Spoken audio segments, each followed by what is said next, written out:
Hey everybody, welcome back to another Diecast review. Today's Diecast is going to be Jimmie Johnson's 2013 Coke 0400 race win. This was the first season in quite a while that someone had swept the Daytona Spring, or I guess it'd be the Daytona 500 and the Summer race. I was trying to remember the last time someone had done it. I want to say it was like 2000 and... Oh man, I gotta go ways back, don't I? God, when was the last time someone had done it? It wasn't, I don't think it ever happened in the COT era. You know what? Someone's going to have to remind me because I don't remember the last time that had happened. But yes, Jimmie Johnson did sweep the Daytona Summer Race, so that was kind of a new thing. Let's go ahead and take a look. There are 3 inserts that come with the car, but we'll start with our box. It is a sleeve-in-box style, so you can see the box, the sleeve there. And then we've got our production number here, one of 185 race wins from July, and it is one of the 185 elites. So what does that mean? It means it comes with 3 items. We've got our bag of confetti here, the Coke bottle confetti, which is, synonymous with the Coke 600 and the Coke 0400. DIN number is 127 of 185, so you can see there where we've got the... No, Dover White?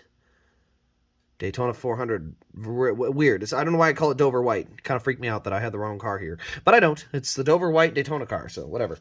Good enough. And then here you can see Jimmie Johnson, July Daytona winner. He started 8th on the day. Total laps, 161 for 400 miles. Number of cautions, 6. Number of leaders, 11. Laps led by the leader, 94. And won by a 10th of a second for his 64th career win. So yeah, definitely it was a good year for Jimmie Johnson in 2013. He won pretty much every big race he could. I want to say he didn't get the Brickyard, but he got the All-Star race, he got the Daytona 500, he got the Daytona Summer race, he got the championship. He won everything. So yeah, Jimmie Johnson had one heck of a year. But anyway, let's go ahead now and get on to the diecast itself. The cool part about this one is it is the inverse of the Daytona 500 car, which means it is the white car with the blue numbers and lettering. So we're going to go ahead and take a look here. Definitely by far the coolest part is this nice metallic blue color on the numbers. Looks really good. I'm a big fan of it. It's definitely, I don't know. I think the white looks better than the blue sometimes, but that's just my opinion. But we'll start on the front here. So you see on the front, we've got our Chevy SS front end, a little mark up here, a little bit of dirt up there. You can see kind of some marks across the hood here. That's where it looks like they had some vinyl or some wrap. And then this is where they have a seam, and then it drops, and then another seam, and then it drops again. And that's just how they wrap the hood. I'm not really sure why. Probably an aerodynamic advantage, really. Over here on the side, though, you can see Sprint Cup Series, Coors Light Pole Award. Then you got the NASCAR race car and the NASCAR patriotic symbol there because it is the 4th of July weekend. Jimmie Johnson, Twitter and Facebook up there. The old logos. I guess those are still the same. We also have the number 48. Look at that metallic blue. This is what I love about it. Look at that blue. The white looks good. A little bit of dirt on it, but that blue just, I don't know, man. It looks so good. Look at it up here on top. Look at what that blue looks like. That is the best part about this car. The blue on this car looks absolutely fantastic. And someone will have to let me know if he won in this white Lowe's car in 2013. I think this was the only time he won in the white car. The rest, I think, were in the blue or the black car.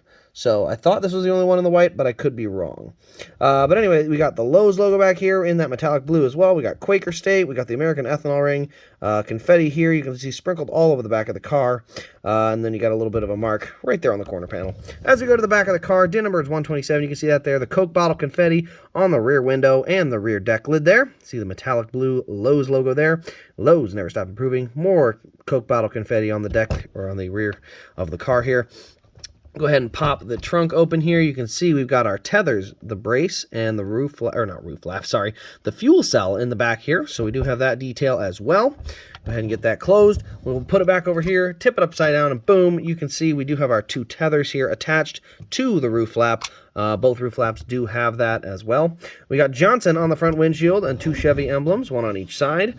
We go to the right side, same as the left, paint scheme-wise, a little bit of rubber stuff around this right rear tire, but otherwise pretty darn clean as you go up the right side of the car here. Once you get back around to the nose of the car, you can see we do have very little tape on the grill or anything like that, very covered up. You can see we do have little decals for the tape to hold down the hood pins there, so you can kind of see that in there. You can see obviously we got our Lowe's logo on the hood and that metallic blue that looks real good. But other than that, nothing too crazy. Underneath the car, you see DIN number 127 on the DIN plate here. Functioning rear suspension. You see how much travel you get out of there. Very bouncy. Posable front wheels here. And then you can see our transmission lines, exhaust pipes, and then our actual transmission here. So good detail from the underneath side of this car. Obviously, it's, you know, better than our current Elites, but thank goodness it's not, I guess, thank goodness it's better than what we get now for our Elites. I'd like to see it improve our current ones, but, you know, 2013 wasn't a bad year. Here you can see the tethers and the braces holding up the hood along with the silver engine block. You can see, actually, if you can see in there, individual plug wires. There are 8 of them kind of strung about on top of the motor. It's hard to see, trying to get a good angle for you, but it is a little difficult. But you can see there are plug wires in there, the alternator as well, and so there's a nice little section of that's a belt. Another cool fact about 2013, you could pull window nets down. If you didn't know that, you can just fold it down like that, and your window net's down. Want to put it back up, you just kind of go in at an angle like this, slides into this little slot, and pokes right back in place, and boom, your window net's back up. Another thing is the red radio wire attached to the steering wheel there.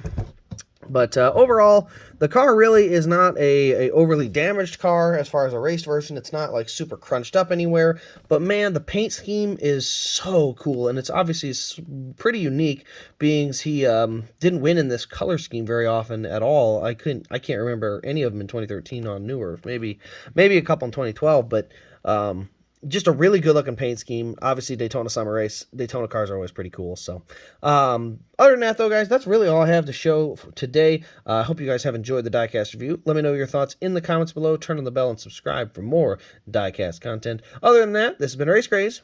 We'll see you in the next Diecast review.